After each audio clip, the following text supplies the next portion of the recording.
सूर्य सा प्रकाश फैला जग में उनका नाम, साधु संग की धारा में चमके श्री राम कृष्ण। श्री राम कृष्ण वचनामृत एपिसोड नंबर 67 शीर्षक श्री राधा के भाव में महाभावमय श्री रामकृष्ण। क्या श्री रामकृष्ण गौरांग है? गोस्वामी पूर्व राग का कीर्तन गा रहे हैं। थोड़ा सुनकर ही श्री रामकृष्ण राधा के भाव में भावाविष्ट हो गए। पहले ही गौर चंद्री का कीर्तन, हथेली पर हाथ, चिंतित गोरा आज क्यों चिंतित है, संभवतः राधा के भाव में भावित हुए हैं। गोस्वामी फिर गा रहे हैं। भावार्थ, घड़ी में 100 बार, पल पल में घर से बाहर आती और फिर भीतर जाती हैं। कहीं पर भी मन नहीं लग रहा है, जोर जोर से श्वास चल रहा है, बार बार कदम कानन की ओर ताकती हैं। राधे ऐसा क्यों हुआ? संगीत की इसी पंक्ति को सुन श्री रामकृष्ण की महाभाव की स्थिति हुई है। उन्होंने अपनी कमीज को फाड़कर फेंक दिया। कीर्तनकार फिर गा रहे हैं। तेरा अंग शीतल है। कीर्तनकार का संगीत सुनते सुनते महाभाव में श्री रामकृष्ण कांप रहे हैं। केदार को देख वे कीर्तन के स्वर में कह रहे हैं, प्राणनाथ हृदय वल्लभ, तुम लोग मुझे कृष्ण ला दो। यही तो मित्रता का काम है। या तो उन्हें ला दो और नहीं तो मुझे ले चलो। तुम लोगों की मैं चिरकाल के लिए दासी बनी रहूँगी। गोस्वामी कीर्तनिया श्री रामकृष्ण के महाभाव की स्थिति को देखकर मुग्ध हुए हैं। वे हाथ जोड़कर कह रहे हैं, मेरी विषय बुद्धि मिटा दीजिए। श्री रामकृष्ण हंसते हुए, तुम उस साधु के सदृश हो जिसने पहले रहने की जगह ठीक कर फिर शहर देखना शुरू किया। तुम इतने बड़े रसिक हो, तुम्हारे भीतर से इतना मीठा रस निकल रहा है। गोस्वामी, प्रभो, मैं चीनी का बोझ ढोने वाला बैल हूँ। चीनी का आस्वादन कहाँ कर सका। फिर कीर्तन होने लगा। कीर्तनकार श्रीमती राधिका की अवस्था का वर्णन कर रहे हैं। कोकिल कुल कुर्वती कलनादमा। कोकिल का कलनाद श्रीमती को वृज ध्वनि जैसा लगता रहा है, इसलिए वे जैमिनी का नाम उच्चारण कर रही हैं और कह रही हैं, सखी, कृष्ण के विरह में यह प्राण नहीं रहेगा। इस देह को तमाल वृक्ष की शाखा पर रख देना। गोस्वामी ने राधा श्याम का मिलन गाकर कीर्तन समाप्त किया। परिच्छेद नंबर 35 शीर्षक भक्तों के मकान पर। नंबर 1, बलराम के मकान पर श्री रामकृष्ण नरलीला का दर्शन और आस्वादन। श्री रामकृष्ण दक्षिणेश्वर मंदिर से कलकत्ता आ रहे हैं। बलराम के मकान से होकर अधर के मकान पर और उसके बाद राम के मकान पर जाएंगे। अधर के मकान में मनोहर साई का कीर्तन होगा। राम के घर पर कथा होगी। शनिवार वैशाख कृष्णा द्वादशी 22 जून 1883 ईस्वी।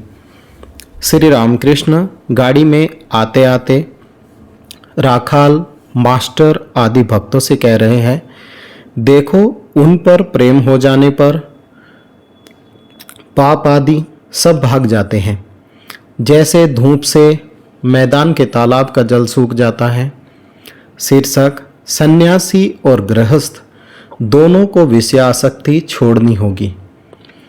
विषय की वासना तथा कामनी कांचन पर मोह रखने से कुछ नहीं होता।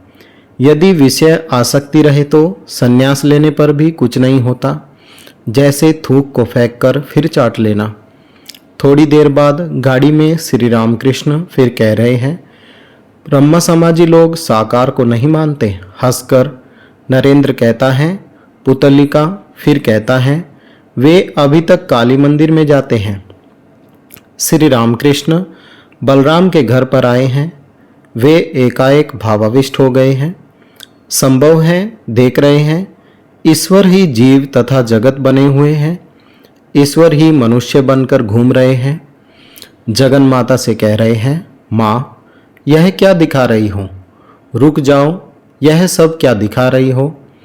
राखाल आदि के द्वारा क्या क्या दिखा रही हो? माँ रूप आदि सब उड़ गया। अच्छा माँ, मनुष्य तो केवल ऊपर का ढांचा ही है ना, चैतन्य तुम्हारा ही है। माँ आजकल के ब्रह्म समाजी मीठा रस नहीं पाते, आंखें सूखी, मुंह सूखा, प्रेम भक्ति न होने से कुछ न हुआ। माँ तुमसे कहा था एक व्यक्ति को साथी बना दो, मेरे जैसे किसी को, इसलिए राखाल को दिया है ना। शीर्षक अधर के मकान पर हरि कीर्तन में। श्री रामकृष्ण अधर के मकान पर आए हैं। मनोहर साईं के कीर्तन की तैयारी हो रही है। श्री रामकृष्ण का दर्शन करने के लिए अधर के बैठक घर में अनेक भक्त तथा पड़ोसी आए हैं। सभी की इच्छा है कि श्री रामकृष्ण कुछ कहे। श्री रामकृष्ण भक्तों के प्रति संसार और मुक्ति दोनों ही ईश्वर की इच्छा पर निर्भर है। उन्होंने ही संसार में अज्ञान बनाकर रखा है।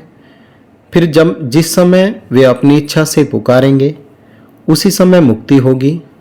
लड़का खेलने गया है, खाने के समय माँ बुला लेती है।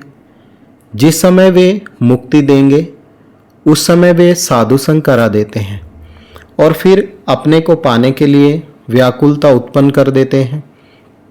पड़ोसी, महाराज किस प्रकार व्याकुलता होती है? श्री रामकृष्ण नौकरी छूट जाने पर किरानी को जिस प्रकार व्याकुलता होती है, वह जिस प्रकार रोज ऑफिस में घूमता है और पूछता रहता है, साहब कोई नौकरी की जगह खाली हुई? व्याकुलता के होने पर मनुष्य छटपटाता है, कैसे ईश्वर को पाऊं? और यदि मूछों पर हाथ फेरते हुए पैर पर पैर धरकर बैठे बैठे पान चबा रहा है, कोई चिंता नहीं, तो ऐसी स्थिति में ईश्वर की प्राप्ति नहीं होती। पड़ोसी, साधु संग होने पर क्या व्याकुलता हो सकती है? श्री रामकृष्ण, हाँ हो सकती है, परंतु पाखंडियों को नहीं होती। साधु का कमंडल चारों धाम होकर आने पर भी कड़वे का कड़वा ही रह जाता है। अब कीर्तन हुआ है, गोस्वामी जी कलह संवाद गा रहे हैं। श्रीमती कह रही है, सखी प्राण जाता है, कृष्ण को ला दे। सखी राधे, कृष्ण रूपी मेघ बरसता ही था, परंतु तूने मान प्रेम कोप रूपी आंधी से उस मेघ को उड़ा दिया। तू कृष्ण के सुख में सुखी नहीं है, नहीं तो मान क्यों करती?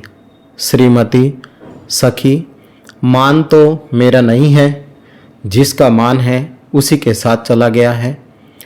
ललिता श्रीमती की ओर से कुछ कह रही है, सब ने मिलकर प्रीति की।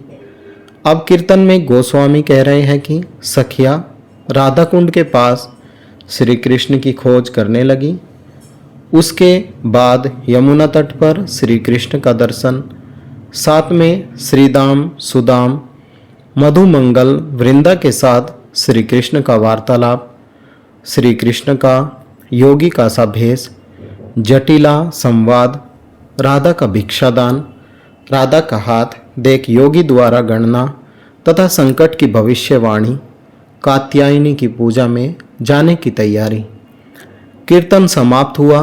श्री रामकृष्ण भक्तों के साथ वार्तालाप कर रहे हैं। श्री रामकृष्ण, गोपियों ने कात्यायनी की पूजा की थी। सभी उस महामाया आद्याशक्ति के अधीन हैं। अवतार आदि तक उस माया का आश्रय लेकर ही लीला करते हैं, इसलिए वे आद्याशक्ति की पूजा करते हैं। देखो ना, राम सीता के लिए कितने रोए हैं। पंचभूतों के फंदे में पड़कर ब्रह्मा रोते हैं। हिरण्याक्ष का वध कर 12 अवतार कच्चे बच्चे लेकर रह रहे थे। आत्मा विस्मृत होकर उन्हें स्तनपान करा रहे थे। देवताओं ने परामर्श करके शिवजी को भेज दिया शिव जी ने त्रिशूल के आघात से वारय का शरीर विनष्ट कर दिया। तब वे स्वधाम में पधारे। शिव जी ने पूछा था, तुम आत्मविस्मृत क्यों हो गए हो? इस पर उन्होंने कहा था, मैं बहुत अच्छा हूँ। अधर के मकान से होकर अब श्री रामकृष्ण के मकान पर, श्री रामकृष्ण राम के मकान पर जा रहे हैं। आज का पाठ यहीं तक। ओम निरंजनम नित्यमनंतरूपम भक्तानुकंपाधृतविग्रहं वे ईशावतारं परमेशमिड्यं तं रामकृष्णं शिरसा नमामि। जय श्री राम कृष्ण।